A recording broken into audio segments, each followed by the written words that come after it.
Hello, my name is Elvis Pontes.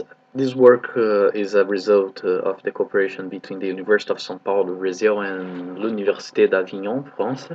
The paper that I'm going to present is entitled Gray Model and Polynomial Regression for Identifying Malicious Nodes in Manets. Well, the presentation follows with the introduction presenting the context of the approached problem, then the motivation for solving such problem, with the adopted methodologies. Later, the goals of this proposal as well as the hypothesis are then introduced. Lastly, I will summarize the results and conclusions, illustrating some possibilities for future works that, in matter of fact, they are already being conducted by our researcher group. Well, for our proposal, it's indispensable to recognize the position of the nodes on a manet, having in mind their base characteristics. They are ad hoc and mobile nodes. Similar to the manets, the vehicular networks, and the wireless sensor networks, they also have the same need for identifying the node's position. So basically, we have two ways for measuring the node's position inside the manet. We can use the range-based, as I indicate over here, and the based, it's a technique influenced by the topology of the environment and by some other external factors as interferences, weather, distance between nodes. So this technique takes into account quantitative measures such as the angle for the signal to arrive, the signal strength, the elapsed time for the signal to arrive, etc. In the other hand, the range-free, the one adopted in this work, the one that we have used, um, it is based on the network density, quantity of nodes, which algorithm the nodes are using for the routing, and it's based as well on the beacon packets.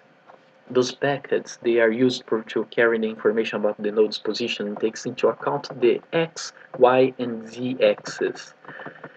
Well, so the motivation for this work, as aforesaid, in the minutes, the node's position is quite important, and one of the main problems to be faced is the reliability of such information regarding the position. For the security point of view, the challenge is to deal with the nodes that have already been compromised in a malicious way or regarding the technical issues for the misbehaving.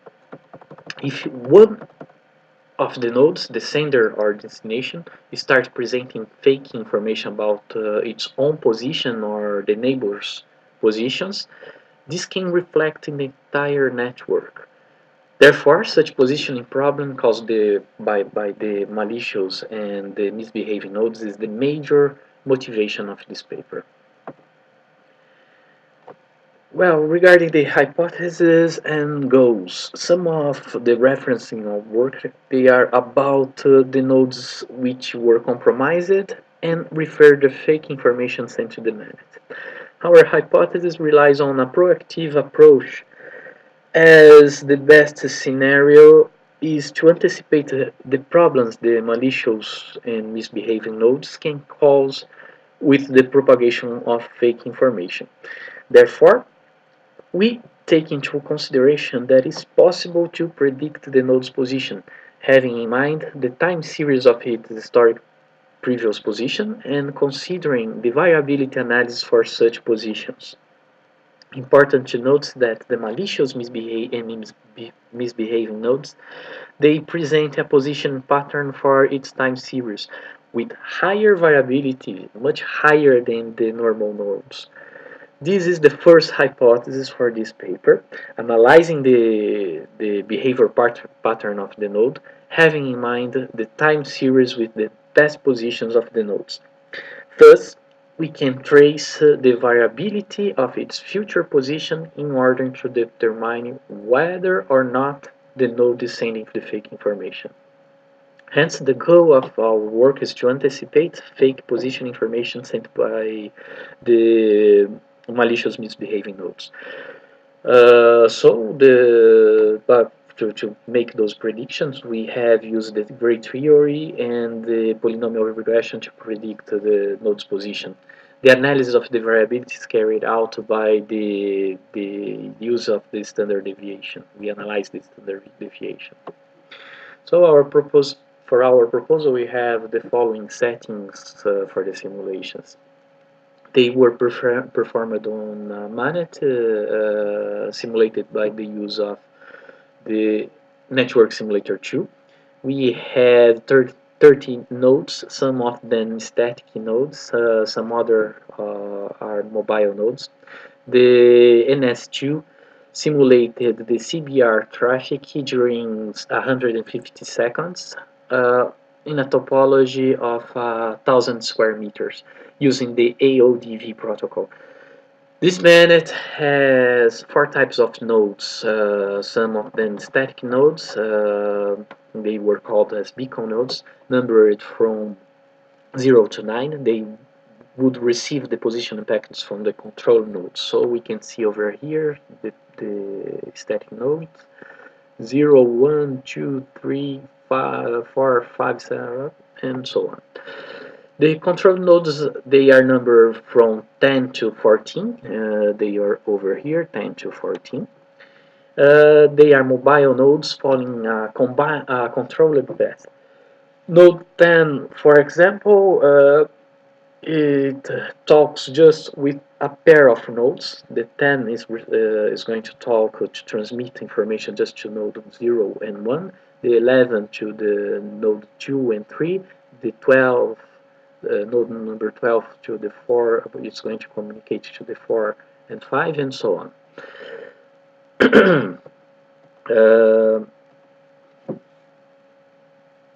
Important to stress, let me stress that the nodes 0 and 1 are the beacon nodes.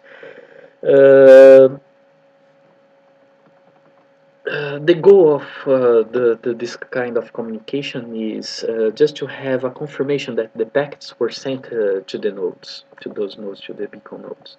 After that, we are going to have the nodes with the random pattern of mobility. They will play the role as a multi-hop, so it's the multi-hop role. They are numbered from 15 to 20 and have the mobility pattern according to the model MRG32K. This is a model, a program to generate pseudo-random numbers for the random pattern of mobility of those nodes. Last but not least, we have some other nodes. There are also static. They are also working as multi-hop, just for sending packets. They are numbered from 21 to 29.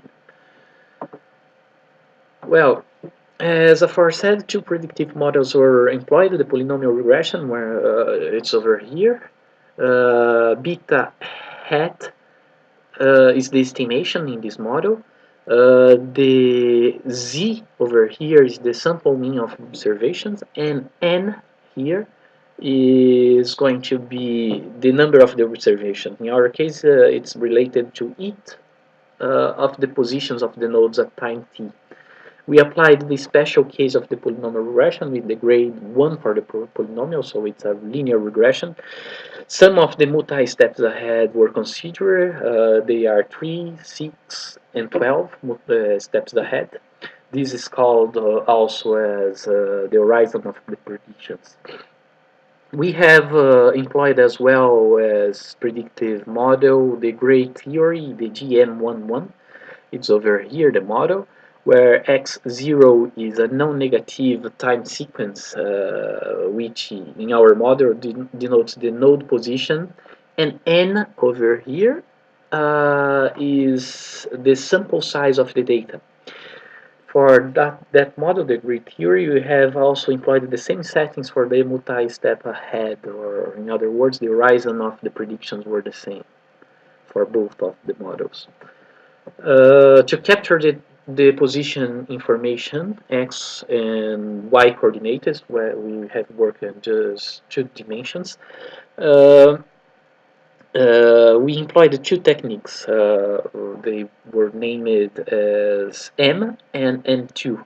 M is for, we have used the angular coefficient for a given point. For example, over here, as long as one node sends the x and y coordinates of such a given point, it is placed, we will use the angular coefficient of the point 0, 0, that is the point A over here.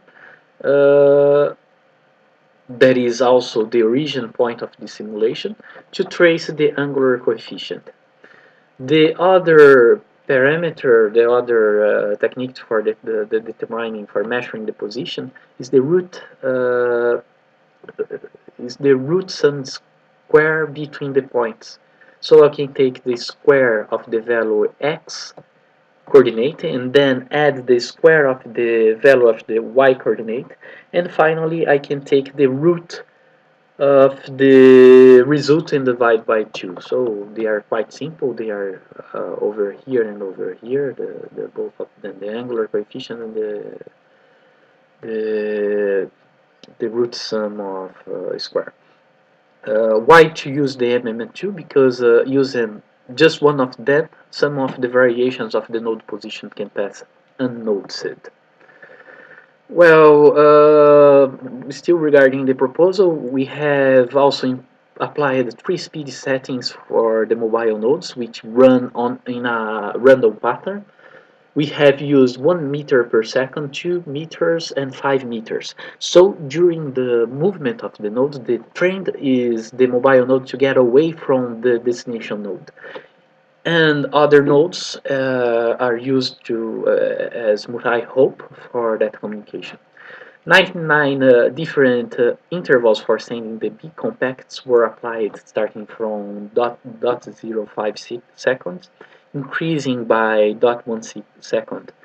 Hence, at the beginning of the simulation, the packets are sent in a really fast manner, but at the end of the simulation, each packet took about 9.85 seconds to arrive to its destination. We have used 2 estimators to analyze the variability. We have employed the amplitude of the standard deviation, and we have also employed the mean of the standard deviation. Finally, we have injected the fake beacon packets. We have worked on 5 types of fake beacon coordinates for those nodes. We firstly use the positioning varying 1% greater than the predicted ones, then 2% greater, then 5% greater, 10 and 20. This is also called as the poisoning our network with the fake information. Our results have shown that the increasing of variability is directly proportional to the increasing of the speed of the nodes interval of sending packets and the rise of the predictions. This means that as we have increased the speed of the nodes, the variability increases as well. Hence, we have here we have the results for the 2 predictive models. They are presented over here for the gray model and the polynomial regression, as we can see. We have shown over here the speed 3 meters per second and 6 steps ahead for the Butai steps ahead. Both the graphs for the M and M2 are showing the results of variability of our models. So as we can see, as we increase the speed of the node, as we increase such speed, the horizon of the prediction and the interval of sending packets, as a result, we are going to have the increasing of variability. So over here we can see the variability increasing for the the average of standard deviation. So average is the estimator, n is the measure of the position. Over here we have the same estimator but using m2. Over here the estimator amplitude, and m2. And for all of the graphs we have the increasing of variability. And over here in this slide is just the gray model, but for the polynomial regression the results are quite the same. The most important regarding the results, the most important result denotes that send fake positions, malicious and misbehaved ones. They also have shown the same pattern. As we increase the speed and interval of send packets and the horizon of the prediction, the variability also increases. In this table, we show how the malicious misbehavior nodes have the variability increased if compared to the normal nodes. Initially, we have for the coordinates 1% greater from the real ones with the GM multi-step ahead equal 3. And for the amplitude, we had the variability about 200 and to 26% higher than the normal nodes. For the M2, it was about 96% higher. In other words, it's clear that a malicious node has higher variability than the normal nodes. The remainder of the table shows the same. We had larger variability for all the nodes. However, interesting to notice that as the horizon of the predictions increases, the differences between the variability between the normal nodes and the malicious nodes decreases. In other words, as faster as the node is, or as longer as the interval for the interval of sending packets is, or as larger the predictive horizon is, harder it will be for us to identify a malicious misbehaving node. Well, as conclusions, the predictive models can be applied to identify the node's positions in minutes by the variability analysis of the time series. The increasing of variability, taking into consideration the standard deviation, may indicate the malicious node and or the misbehaved one. And we have used also a bunch of variables to analyze that situation. Two different techniques for measuring the variability. There is the amplitude and the average. Three different speeding settings. Three different settings for the multi-step ahead. 99 different intervals for the sending packets. Two different estimates for the variability. And two parameters for measuring the positions. As a conclusion as well, it is possible to identify the malicious misbehaving nodes with minor position variations if compared to the normal nodes. And the proposed method can be used together with other localizing techniques. However, as a future works for fixing our problems, our shortcomings, power consumption constraints for the nodes using those predictive models should be analyzed. Uh, it should be interesting also to the creation of cooperative games with the tier of games for tracing the best parameters for a target energy saving profile to predict the node's position. So it would be possible to measure the balance between variability and power consumption. Individual analysis of how those variables influence the variability would be interesting. And finally, to have more accurate predictions for the higher horizon of predictions, it would be interesting to have to employ higher or order models or hybrid predictive models. Well, that is it. Thank you very much. If you have any questions, I'll be at your service. Thank you.